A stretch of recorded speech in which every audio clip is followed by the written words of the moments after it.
Hello and welcome back to Classic Books with Jenny. My name is Jenny. I actually am thinking of once again changing the name of this channel.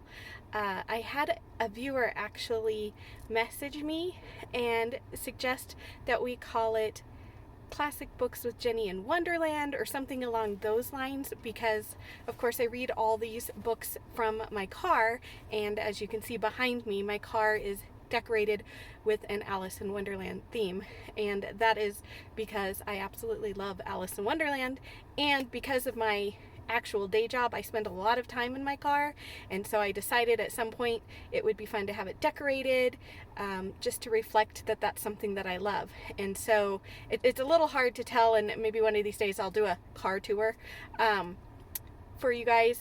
But there's Alice in Wonderland stuff pinned to my ceiling, the whole back seat. Of course, I have the Queen of Hearts crown right behind me. It kind of looks like I'm wearing it when I'm driving. And it just makes driving in my car more fun. And when you spend a lot of time somewhere, you like to make it fun. I'm sure if your bedrooms are decorated, or your houses, or your office, if you're an adult and you have a job, we tend to decorate the things where we spend the places where we spend a lot of time. So I liked the suggestion, and so I'm working on coming up with a new name. I haven't given it a ton of thought just because I've been really busy with other stuff, but we may be changing that here in the next day or two, and I'll let you know what I come up with at that point. So today is an exciting day because we are starting a new book. So we finished Anne of Green Gables yesterday. Those videos got posted, it was a video, but we finished the last 2 chapters in one fell swoop with that. So we are beginning a new book, and I thought, since it's March and we're going to be heading into spring, it already sort of feels like that here in Colorado. Yesterday we had one of those weird rainy, snowy days that we sometimes get, but that's typical of our spring weather. Today it's 60 degrees and the sky is blue and it's gorgeous. Flowers are going to be popping up soon. I thought it would be appropriate to read the book The Secret Garden, which is another favorite classic of mine. And this way we can, as we're reading the book and spring and summer happen in the book, we'll be going right along with spring here in the real world. So wherever you live, whether you live here in America, you live somewhere else, spring is happening in most parts of the world, or it's getting ready to happen. So I thought this would be a fun book to celebrate spring with, because I don't know about you, but winters can be rough, and it's always nice to welcome in the spring.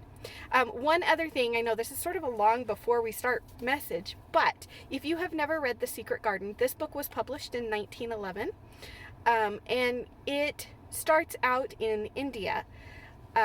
Mary Lennox, who is our main character, her family is stationed in India. At the time, the rest of the book takes place in England, but the very beginning it takes place in India. But at the time, England had, I guess we'll use the word, conquered much of India, and had sort of forced themselves into India's presence, and was forcing the Indian people to live like English people. They had enslaved some of the people, sadly, things like that. I know things that today England would not be okay with, but at the time it's what was happening. So that's kind of the context of where this book starts out. We actually start out in India. She is an English family, but they have servants who are Indian people, and so there's some Indian words that we will use in conjunction with that, because that's what happened at that time in the world, and that's really what happened. If you have any questions about it, please feel free to ask. I think for this book I'm going to go ahead and turn on the comments, so if you have questions or suggestions, or there's something you want to know about the time period that this book takes place, if something doesn't make sense as we're reading, please feel free to ask me, and I will do my best to answer them. If I know I'm going to be reading about something that might be a little different, I will try and mention it before we start reading, just to give you a better understanding of it. And that's why I'm mentioning the part about India here, because it was a different time. This is what was going on in the world at the time, and so at the time it was completely normal. It's not something we would advocate now, obviously, but I just wanted to give you guys a heads up. That's where we're going to begin. So without any further ado, let's get started. The Secret Garden, written by Frances Hodgson Burnett. Chapter 1. There's no one left. When Mary Lennox was sent to Misselthwaite Manor to live with her uncle, everybody said she was the most disagreeable-looking child ever seen. It was true, too. She had a little thin face and a little thin body, thin light hair, and a sour expression. Her hair was yellow and her face was yellow because she had been born in India and had always been ill in one way or another. Her father had held a position under the English government and had always been busy and ill himself, and her mother had been a great beauty who cared only to go to parties and amuse herself with gay people. She had not wanted a little girl at all, and when Mary was born she handed her over to the care of an ayah, who was made to understand that if she wished to please the Mem Sahib, she must keep the child out of sight as much as possible. So when she was a sickly, fretful, ugly little baby, she was kept out of the way, and when she became a sickly, fretful, toddling thing, she was kept out of the way also. She never remembered seeing familiarly anything but the dark faces of her ayah and the other native servants, and as they always obeyed her and gave her her own way in everything, because the Mem Sahib would be angry if she was disturbed by her crying, by the time she was 6 years old, she was as tyrannical and selfish a little pig as ever lived. The young English governess who came to teach her to read and write disliked her so much that she gave up her place in 3 months, and when other governesses came to try to fill it, they always went away in a shorter time than the first one. So if Mary had not chosen to really want to know how to read books, she would never have learned her letters at all. One frightfully hot morning, when she was about 9 years old, she awakened feeling very cross. And she became crosser still when she saw that the servant who stood by her bedside was not her ayah. "Why did you come?" she said to the strange woman. "I will not let you stay. Send my ayah to me." The woman looked frightened, but she only stammered that the ayah could not come, and when Mary threw herself into a passion and beat and kicked her, she looked only more frightened and repeated that it was not possible for the ayah to come to Missy Sahib. There was something mysterious in the air that morning. Nothing was done in its regular order, and several of the native servants seemed missing, while those whom Mary saw slunk or hurried about with ashy and scared faces. But no one would tell her anything, and her ayah did not come. She was actually left alone as the morning went on, and at last she wandered out into the garden and began to play by herself under a tree near the veranda. She pretended that she was making a flower bed, and she stuck big scarlet hibiscus blossoms into little heaps of earth, all the time growing more and more angry and muttering to herself the things she would say and the names she would call Sadie when she returned. Saidi, I'm so sorry. "Pig! Pig! Daughter of pigs!" she said, because to call a native a pig is the worst insult of all. She was grinding her teeth and saying this over and over again when she heard her mother come out on the veranda with someone. She was with a fair young man, and they stood talking together in low, strange voices. Mary knew the fair young man who looked like a boy. She had heard that he was a very young officer who had just come from England. The child stared at him, but she stared most at her mother. She always did this when she had a chance to see her, because the Mem Sahib, Mary used to call her that oftener than anything else, was such a tall, slim, pretty person and wore such lovely clothes. Her hair was like curly silk, and she had a delicate little nose which seemed to be disdaining things, and she had large, laughing eyes. All her clothes were thin and floating, and Mary said they were full of lace. They looked fuller of lace than ever this morning, but her eyes were not laughing at all. They were large and scared, and lifted imploringly to the fair boy officer's face. "Is it so very bad? Oh, is it?" Mary heard her say. "Awfully," the young man answered in a trembling voice. "Awfully, Mrs. Lennox. You ought to have gone to the hills 2 weeks ago." The Mem Sahib wrung her hands. "Oh, I know I ought," she cried. "I only stayed to go to that silly dinner party. What a fool I was." At that very moment, such a loud sound of wailing broke out from the servants' quarters that she clutched the young man's arm, and Mary stood shivering from head to foot. The wailing grew wilder and wilder. "What is it?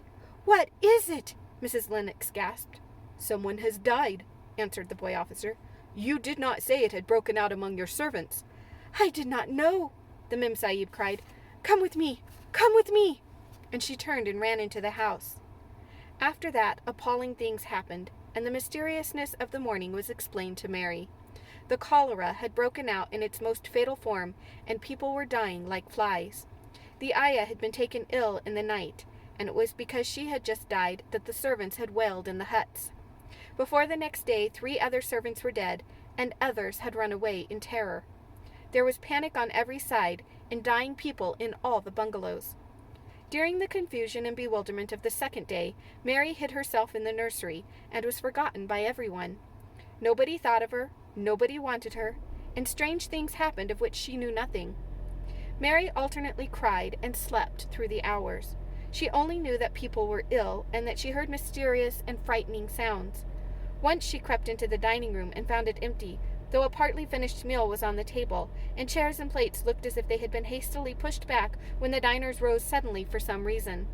The child ate some fruit and biscuits, and being thirsty, she drank a glass of wine, which stood nearly filled.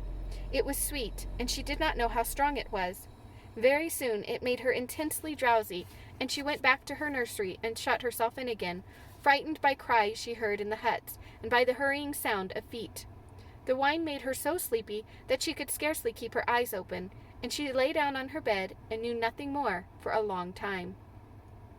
Many things happened during the hours in which she slept so heavily, but she was not disturbed by the wails and the sound of things being carried in and out of the bungalow. When she awakened, she lay and stared at the wall. The house was perfectly still. She had never known it to be so silent before. She heard neither voices nor footsteps, and wondered if everybody had got well of the cholera and all the trouble was over. She wondered also who would take care of her now her Ayah was dead. There would be a new Ayah, and perhaps she would know some new stories. Mary had been rather tired of the old ones. She did not cry because her nurse had died. She was not an affectionate child, and had never cared much for anyone. The noise and hurrying about and wailing over the cholera had frightened her, and she had been angry because no one seemed to remember that she was alive. Everyone was too panic-stricken to think of a little girl no one was fond of. When people had the cholera, it seemed that they remembered nothing but themselves. But if everyone had got well again, surely someone would remember and come to look for her. But no one came, and as she lay waiting, the house seemed to grow more and more silent. She heard something rustling on the matting, and when she looked down, she saw a little snake gliding along and watching her with eyes like jewels. She was not frightened, because he was a harmless little thing who would not hurt her, and he seemed in a hurry to get out of the room. He slipped under the door as she watched him. "How queer and quiet it is," she said. "It sounds as if there was no one in the bungalow but me and the snake." Almost the next minute she heard footsteps in the compound, and then on the veranda. They were men's footsteps, and the men entered the bungalow and talked in low voices. No one went to meet or speak to them, and they seemed to open doors and look into rooms. "What desolation!" she heard one voice say. "That pretty, pretty woman! I suppose the child, too. I heard there was a child, though no one ever saw her." Mary was standing in the middle of the nursery when they opened the door a few minutes later. She looked an ugly, cross little thing, and was frowning because she was beginning to be hungry and feel disgracefully neglected. The first man who came in was a large officer she had once seen talking to her father. He looked tired and troubled, but when he saw her, he was so startled that he almost jumped back. "Barney!" he cried out. "There is a child here! A child alone in a place like this! Mercy on us! Who is she?" "I am Mary Lennox," the little girl said, drawing herself up stiffly. She thought the man was very rude to call her father's bungalow a place like this. "I fell asleep when everyone had the cholera, and I only just wakened up. Why does nobody come?" "It is the child no one ever saw," exclaimed the man, turning to his companions. "She has actually been forgotten." "Why was I forgotten?" Mary said, stamping her foot. "Why does nobody come?" The young man, whose name was Barney, looked at her very sadly. Mary even thought she saw him wink his eyes, as if to wink tears away. "Poor little kid," he said. "There is nobody left to come." It was in that strange and sudden way that Mary found out that she had neither father nor mother left, that they had died and been carried away in the night, and that the few native servants who had not died also had left the house as quickly as they could get out of it, none of them even remembering that there was a Missy Sahib. That was why the place was so quiet. It was true that there was no one in the bungalow but herself and the little rustling snake. Thank you very much for joining me today for the first chapter of The Secret Garden. I am so excited to read more of this book to you, so we will record another video tomorrow. Again, if you have any questions about what you just heard, or want to know more about the time period that this story takes place in, anything like that, please feel free to leave them in the comments, and I will be happy to try and answer them in the next video.